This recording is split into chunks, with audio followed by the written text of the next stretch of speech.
बेटी पर हमला हुआ है। पड़ोसी ने धारदार हथियारों से हमला बोला। घायल बाप बेटी को अस्पताल पहुंचाया गया।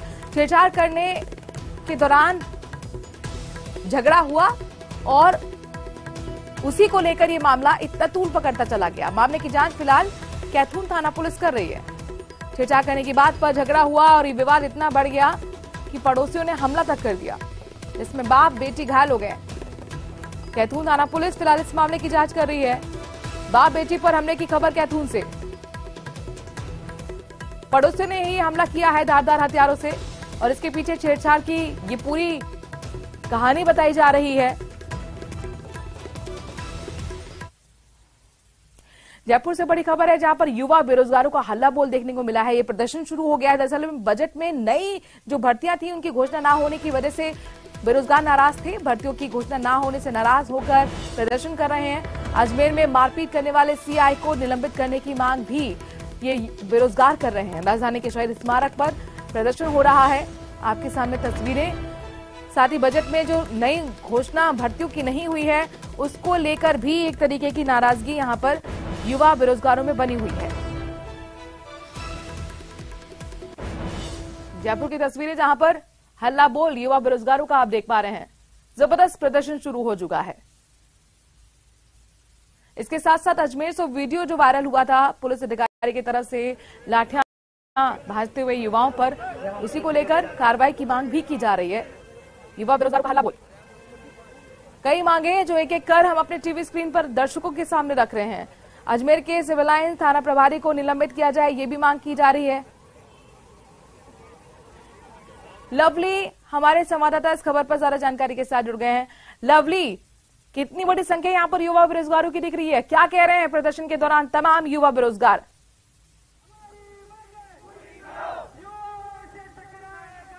देखिए, एक बार आपको तस्वीर दिखा देते हैं, यहाँ की एक नज़ारा आपको दिखा देते हैं शहीद स्मारक का, जहाँ पर बड़ी तादाद में युवा बेरोजगार जो हैं अलग अलग भर्तियों को निकालने की मांग लेकर के यहाँ पर आए हैं। और इनकी मांग है कि सरकार अपने बजट में नई भर्तियों का ऐलान करे। बेरोजगार युवा है, उनसे बात करते हैं। क्या नाम है आपका, कहाँ से आए हैं आप? मेरा नाम जयराम जागड़े सर, मैं हिंडौन सिटी से आया हूँ। मैं लाइब्रेरी का अभ्यर्थी हूँ।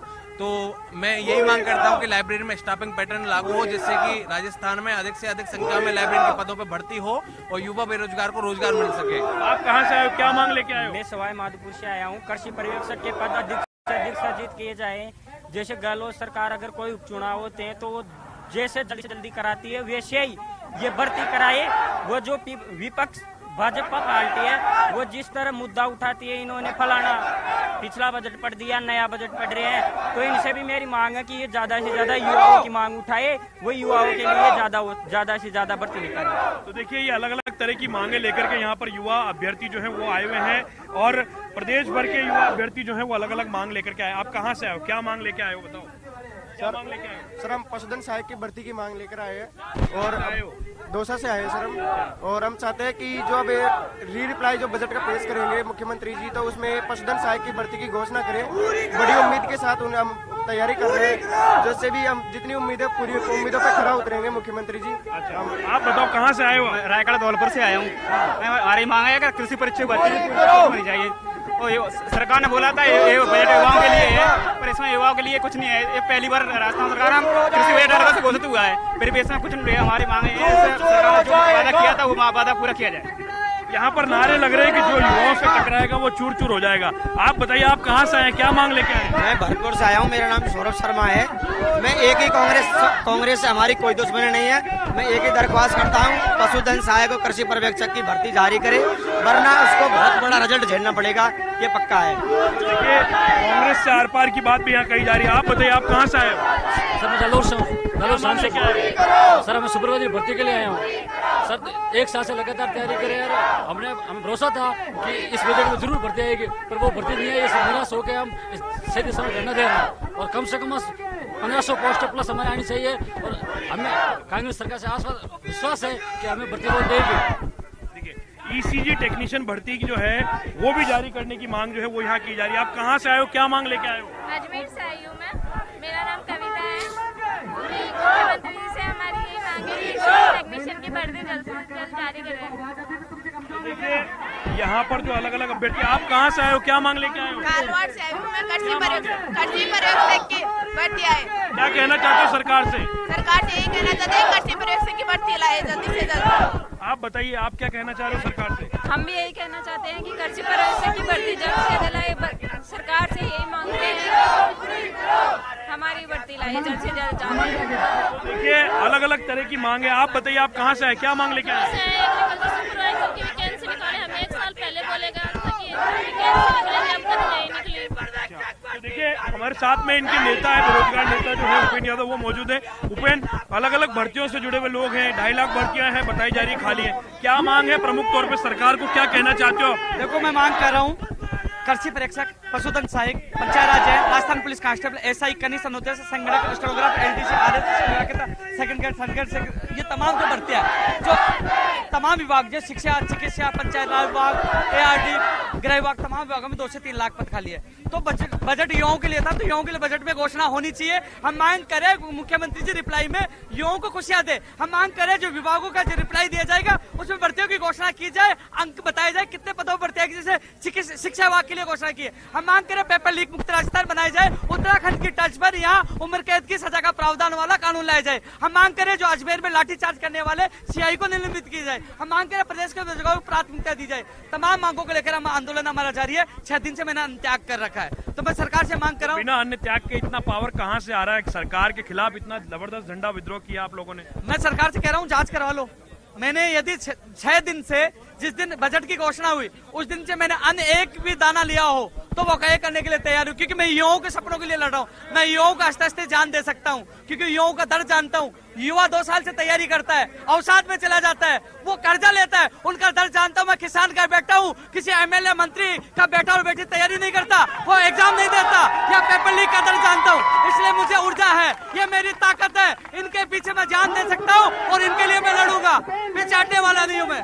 अब सरकार क्या कह रही? कोई बातचीत हुई सरकार से? क्या कह रही सरकार?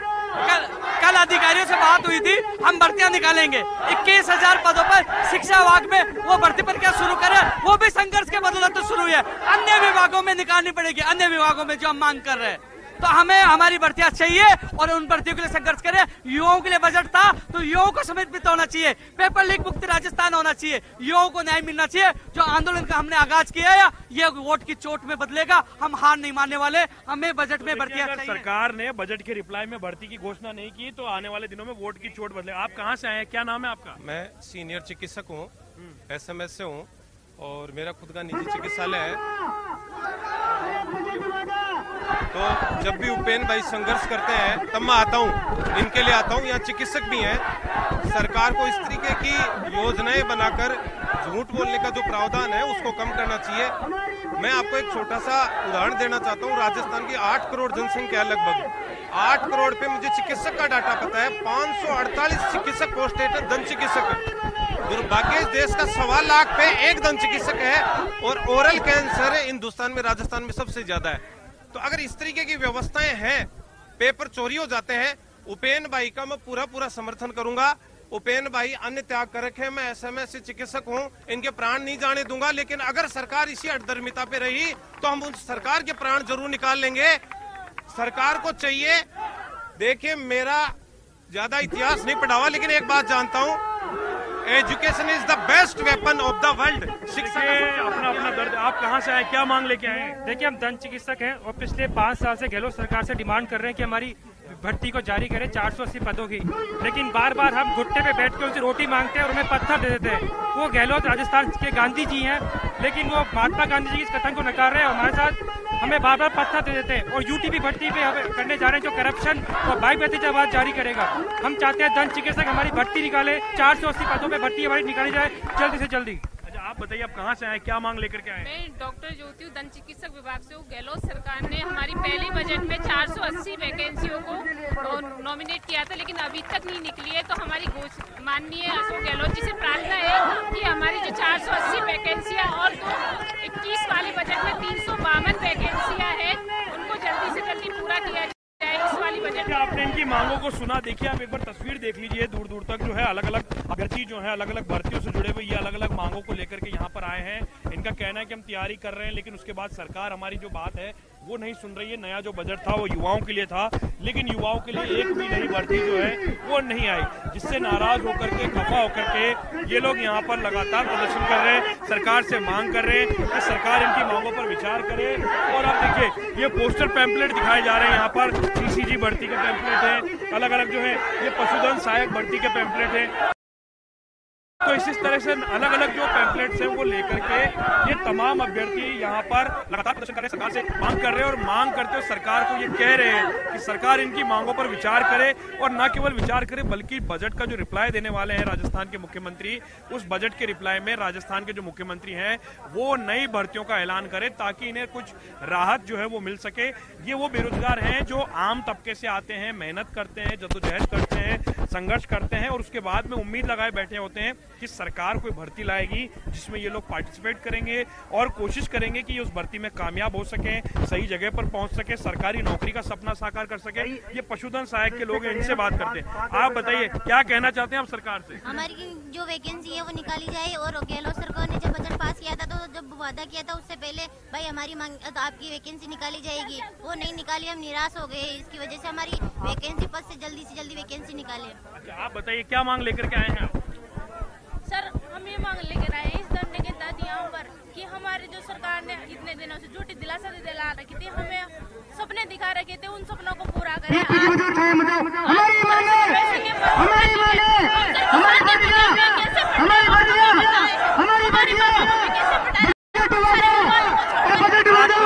क्या मांग लेकर के आए हो?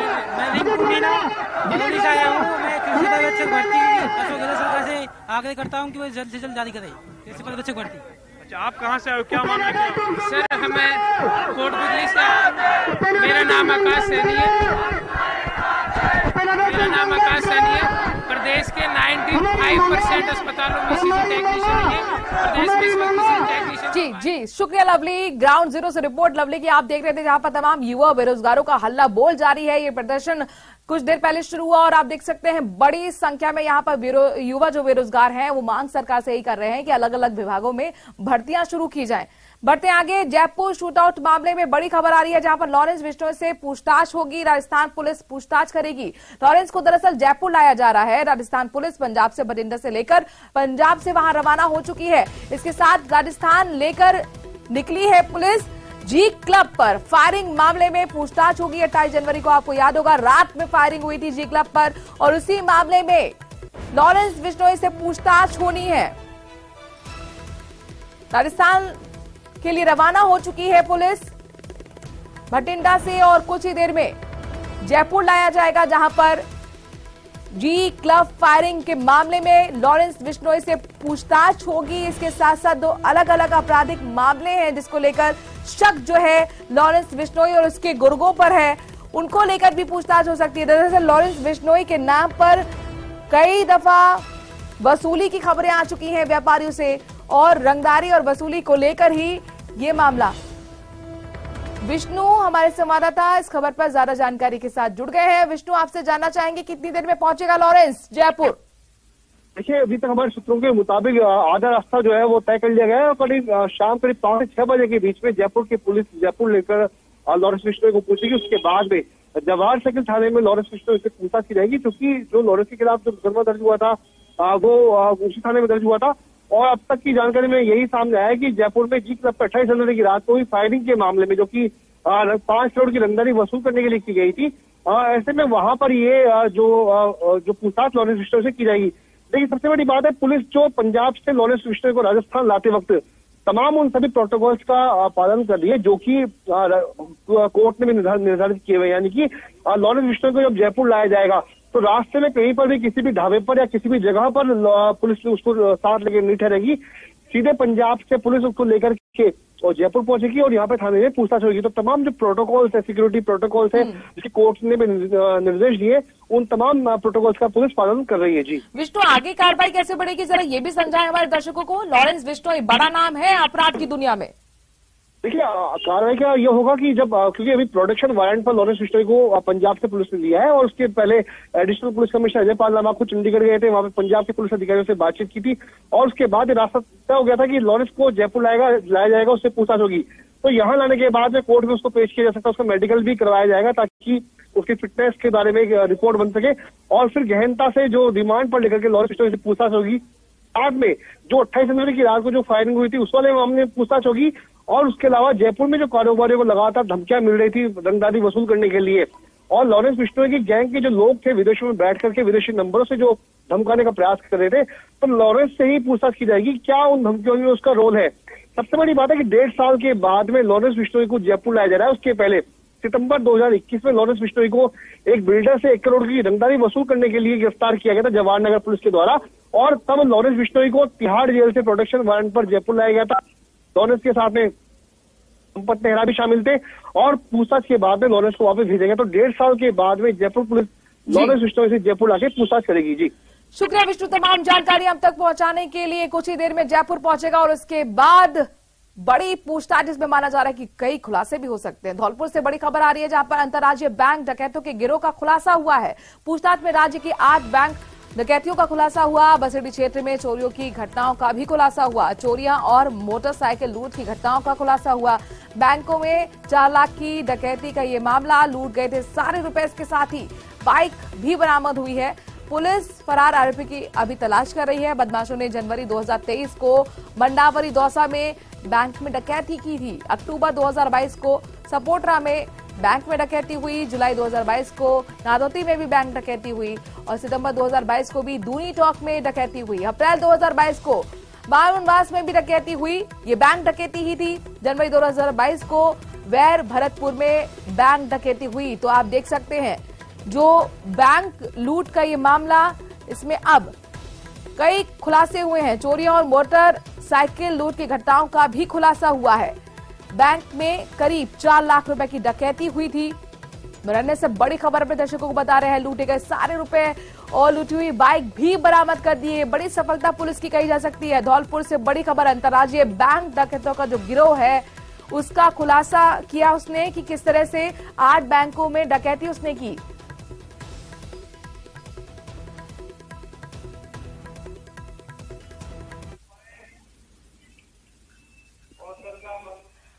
हरिवीर हमारे संवाददाता इस खबर पर जुड़ गए। हरिवीर, जाहिर तौर पर ये एक बड़ी पुलिस के हाथ कह सकते हैं सफलता लगी है।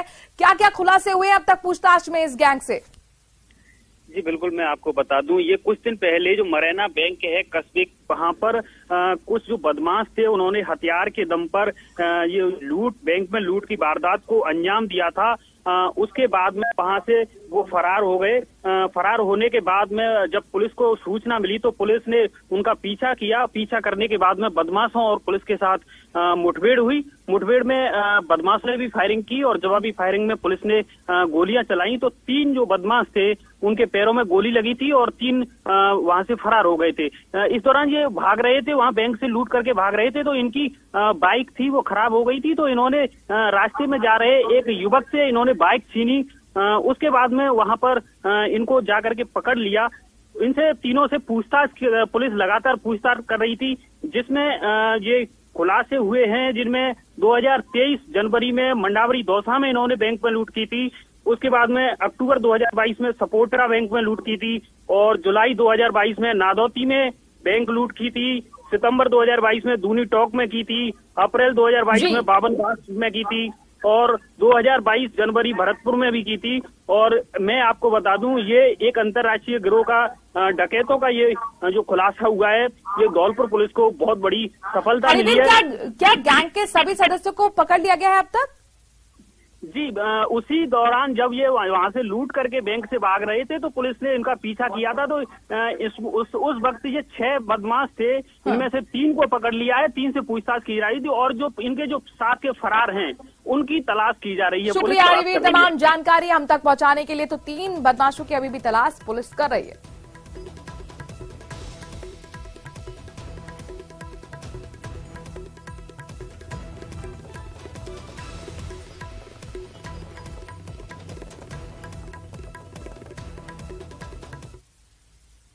खबर झुंझुनू से है, जहां पर अंधविश्वास का एक भयावह मंजर देखने को मिला है। दरअसल बड़ाऊ गांव में एक महिला के अंदर भूत प्रेत निकालने के नाम पर एक व्यक्ति ने उसके हाथ पर जलते हुए अंगारे रख डाले, जिससे महिला के दोनों हाथ बुरी तरह से झुलस गए। पीड़िता ने जब पुलिस में शिकायत करने की बात कही तो आरोपी ने उसके पूरे परिवार को तंत्र विद्या से जान से मारने की धमकी दी। करीब 1 महीने बाद पीड़िता ने थाने में जाकर रिपोर्ट दर्ज करवाई है। बड़ाऊ के अंदर मंदिर में गई थी, मेरी इच्छा हुई कि मैं मंदिर में जाऊं। मैं मेरा पति ने बोली मेरे साथ चलो मंदिर में, बोला ठीक है चलो। मंदिर में गए हम।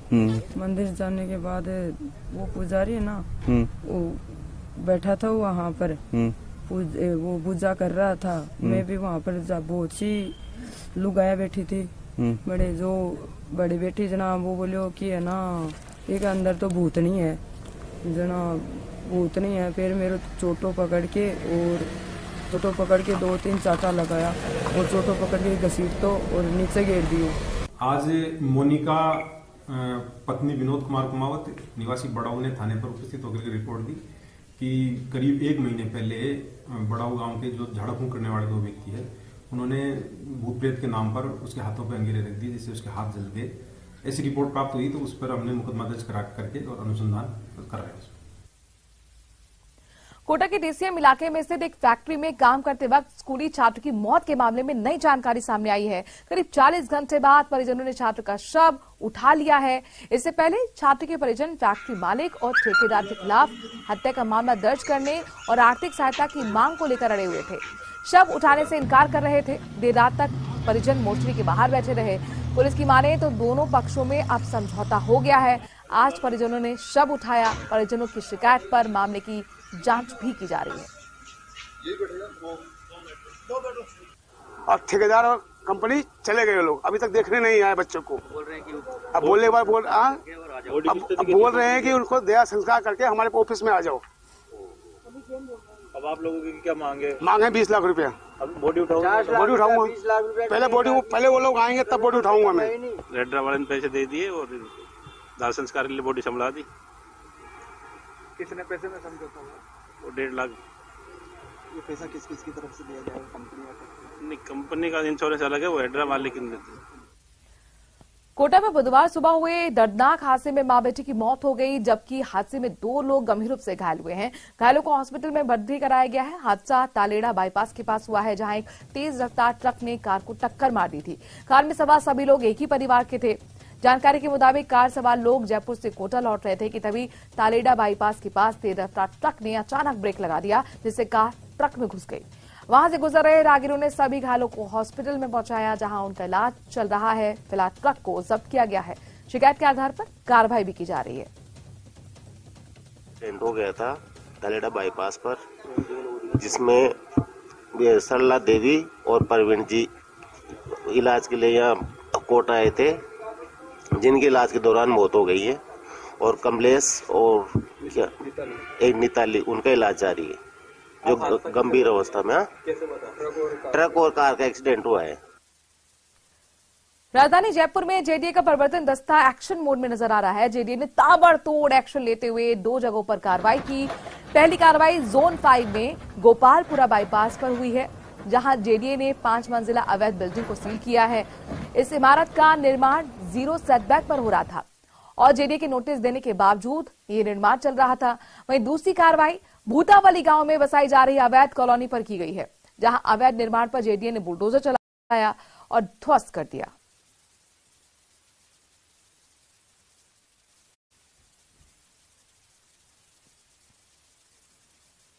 कोटा में बुधवार को अतिक्रमण के खिलाफ बड़ी कार्रवाई की गई। देवनारायण योजना के आसपास कई बीघा इलाकों में यूआईटी के अतिक्रमण निरोधक दस्ते द्वारा कच्चे और पक्के मकानों को ध्वस्त कर दिया गया। कार्रवाई के दौरान 10 थानों के पुलिस और प्रशासनिक अधिकारियों की टीम भी वहां मौजूद रही। जेसीबी मशीन कच्चे और पक्के जो मकान थे, जो निर्माण हो रहा था, उसको ध्वस्त करती हुई नजर आई।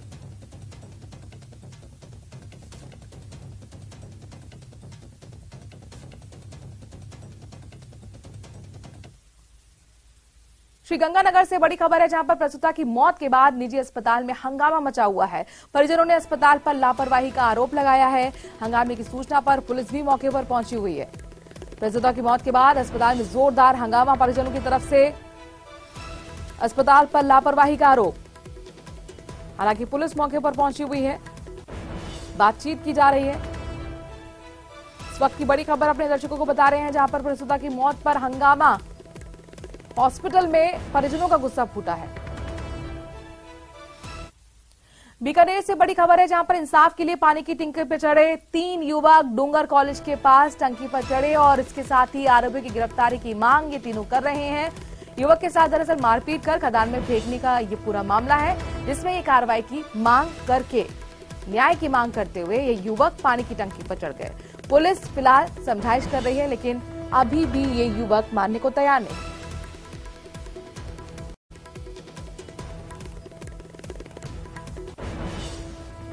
के अंदर दारू पिला के 200 फुट गहरा खाडे के अंदर डाल दिया। सीओ कोलायत भी आए और सीओ डूंगरगढ़ भी आए, लेकिन उन्होंने कोई भी कार्रवाई नहीं की। और थानेदार, गजनेर थानेदार ये कह रहे हैं कि ये अपने आप ही मर गया, राजपूतों ने कुछ नहीं किया और तुम झूठे हो सभी, कोई भी सच नहीं हो। इसलिए उस कालूराम को न्याय दिलाने के लिए हम प्रयत्न कर रहे हैं सब। हाँ, हमें सूचना मिली थी कि जो डूंगर कॉलेज में टंकी बनी हुई है उस पर कुछ 3 युवक ऊपर चढ़े हुए हैं, तो सूचना पर हम यहाँ पहुँचे हैं और उनको नीचे उतरने की समझाइश कर रहे हैं। बाकी उच्च अधिकारियों से बात की है, वो यहाँ पहुँचे। क्या मामला है? मामला कोई शायद ये कोलायत में कोई मर्डर का मैटर है, या ये धरना जो चल रहा है कलेक्ट्रेट ऑफिस पे, उसी को लेकर ये और प्रदर्शन कर रहे हैं और आज ये कॉलेज में आके इस टंकी पे चढ़ के अपना विरोध जाहिर कर रहे हैं। और बाकी कुछ अधिकारियों से बात होगी, मौके पर पहुंचे। वहीं हनुमानगढ़ से भी ऐसी ही खबर है, जहां पर पानी की टंकी पर 2 युवक चढ़ गए। ये गौ सेवक हैं। सरकारी चिकित्सालय में बनी टंकी पर ये दोनों चढ़े हुए हैं। गौवंश अधिनियम में दर्ज मामले में गिरफ्तारी की मांग ये दोनों युवक कर रहे हैं।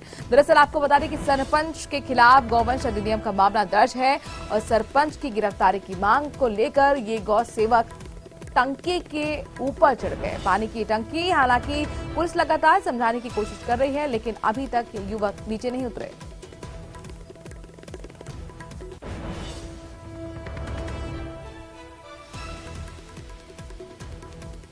गुड़िया जो प्रकरण है वो मैं 22 लारले 24 दिन अंदर न पर बैठे 22 तारीख की घटना ही प्रशासन को बिल्कुल ढिलो रवैयो कार्रवाई ना करने के पीछे शासन को दबाव प्रशासन के ऊपर है, बुद्धिष्ट लाग रहा है, साफ है। और प्रशासन को मांग आई है कि जल्द से जल्द में आरोपी ने गिरफ्तार करके मैं पर उचित कार्रवाई करी जाए।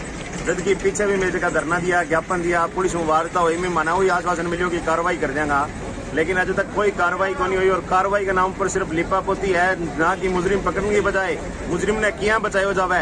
इन जुगत में पुलिस प्रशासन पूरा को पूरा लाग रहा है। बीकानेर से बड़ी खबर आ रही है, जहां पर पुलिस और एसडीआरएफ ने गाड़ी और एक शव को बाहर निकाला। 3 घंटे तक लगातार ये सर्च ऑपरेशन चला है। गाड़ी में सवार होकर जा रहे थे पिता पुत्र, अनियंत्रित होकर नहर में ये कैंपर गाड़ी गिर पड़ी। एक युवक को पहले ही सुरक्षित बाहर निकाल लिया गया। छतरगढ़ के RD 560 के पास ये हादसा हुआ है। तो नहर में कैंपर गिरने के मामले में अपडेट ये है कि गाड़ी में सवार होकर जो पिता पुत्र जा रहे थे, आखिरकार सर्च ऑपरेशन 3 घंटे से चला। उसमें अब एक युवक को पहले ही सुरक्षित बाहर निकाला गया। इसके साथ ही ये जो हादसा हुआ है RD 560 पर हुआ है। इसके साथ साथ अपने दर्शकों को बता दें कि पुलिस और एसडीआरएफ लगातार शव को निकालने की कोशिश कर रही थी। एक शव बाहर निकला है। 3 घंटे के बाद आखिरकार सर्च ऑपरेशन में सफलता हाथ लगी है।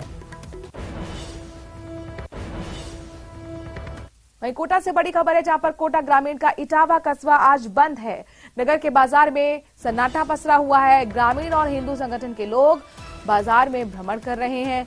जोडलिया बालाजी मंदिर में अतिक्रमण से जुड़ा ये पूरा मामला, मंदिर निर्माण समिति ने अतिक्रमण का विरोध किया था। एक सप्ताह में ऐसा दूसरी बार है जब इटावा बंद का आह्वान किया गया।